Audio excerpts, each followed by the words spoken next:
does kind of feel strange. First impressions when I sprayed this was soap. It's a delicate presentation. I think I'm gonna keep it for that. Hi everyone, CeeChronicles here. Welcome and welcome back to my YouTube channel. For those who are here for the first time, I do a lot of fragrance reviews, but I do have, a mixed bag of a lot of content. And if that sounds like something that interests you, please do consider subscribing. I would appreciate you becoming part of the family. And if you want to catch up on my content, you can go to my playlist where I have grouped everything. I've grouped the Middle Eastern dupes, designer dupes, niche dupes, vlogs, and so on and so forth. I have grouped those for those who are interested in catching up. And to those who are returning, thank you so much, guys, for the support. I see you always and you are appreciated. We have a fragrance that was quite hard for me to get my hands on, and this is Kismet for women, and this is by Maison Alhambra.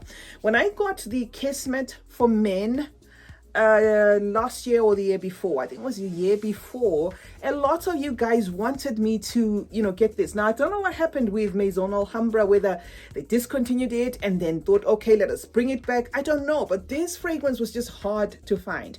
Now this is the packaging, okay? That's how it sits. I think now it is quite accessible because I just found mine easy at Dubai Perfume Cafe. This is not a paid promotion.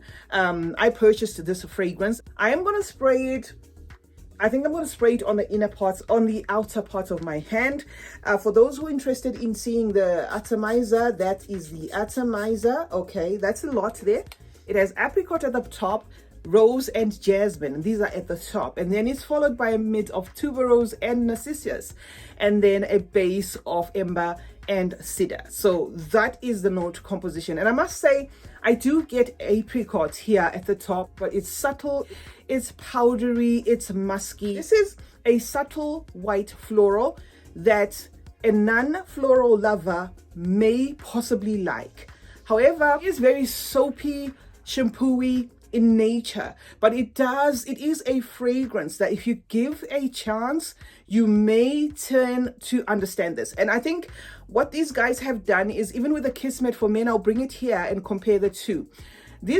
Both the fragrances in this bottle are very, very subtle and gentle, but the Kismet for men is obviously not duping Kilian. Okay, this one is purported to be duping Kilian's Good Girl Gone Bad. I am reviewing it independently. I have not had Kilian Good Girl Gone Bad in my collection, so I am not comparing it to anything. It has a jammy apricot, and this jammy apricot has got like a creaminess going on there.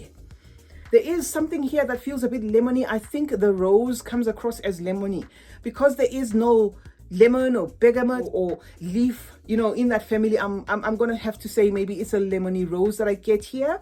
It's also almost subtle. I don't get a very loud rose, but the rose is there.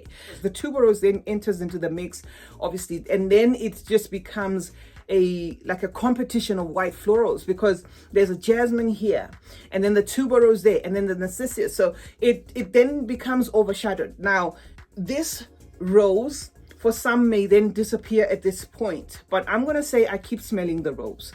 I mean, it's this white florals, but it is tuberose forward, jasmine forward, but these florals, I must say, are weighing in to make or to build a delicate fragrance. This is not going to appeal to people who like beast mode, because I get everything in moderation. And in a way, I think I'm a bit happy that I got my hands on this, in as much as I have never sniffed Kilian's Good Girl Gone Bad, because if this is how it smells like, okay, I'm going to leave it at that. Now, after this build up and the opening and everything, what you're going to carry through with this fragrance is a delicate, soft white floral with that tuberose there kind of doing the most, hints of that lemoniness there, and the narcissus kind of like, giving you wafts of what feels like hay. Narcissus can feel like hay, okay, but I'm not going to say it smells like hay, oh my god. I'm just saying I get wafts of what feels like hay.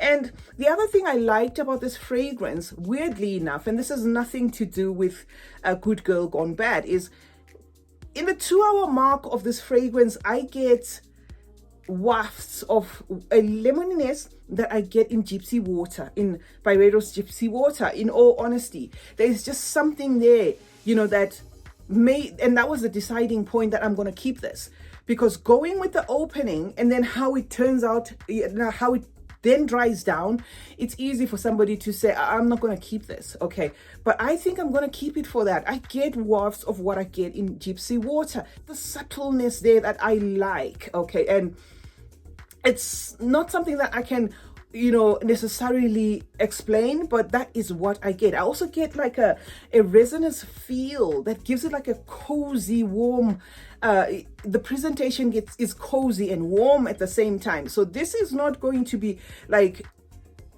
boom, you know, like Gucci bloom. It's not that kind of floral. It's not like in your face floral. It's there, but it's quite timid, and I kind of like it for that. It also has a syntheticness to it, I must say, and I think it's a synthetic smelling cedar. Honestly, I think that's what I get. I get a little bit of some syntheticness there, and it's not a syntheticness that I get in the opening. It's a syntheticness that just part of this fragrance. I wouldn't call this a safe blind buy. If you're going to purchase this, make sure you like the musks, you like the powdery scents, the soapy scents, and those white florals, because that is what you're going to get. It also does kind of feel strange if you haven't had your nose on something like this. It can be a little bit tricky to pin down, because it does have like a strange nature to it.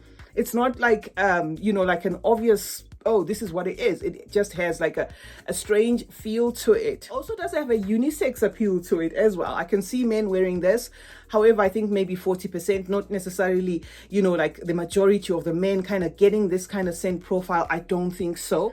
Longevity is a 3-4 hour mark kind of fragrance, and this could differ from person to person, because remember I did say it's a subtle presentation. It is overall a gentle scent. So with fragrances like that, some people will completely say, I can't smell it, won't smell it, never smelt it. And some people will say, oh, I do smell it. And honestly, with me, I do sometimes feel like smelling just, you know, of something that is subtle, not as subtle as some of the most subtle fragrances that I've brought here, but it's not a loud fragrance. It's definitely not going to tick the boxes for people who like their fragrances beast mode. So that's basically what I have to say about Kismet for Women by Maison Alhambra. And this is the presentation. Very heavy bottle, and it also has those sides, you know, making it quite clear cut that it could be duping a you know, a Killian. CeeChronicles is my name. Thank you so much, guys, for joining me today. Let's meet in the comment section where we discuss more about fragrances. Let me know what you think. Is this a fragrance that you've put your nose on? If you have, let me know in the comment section what you think of it. Are you anticipating on purchasing this? I do hope that this review was very helpful for you.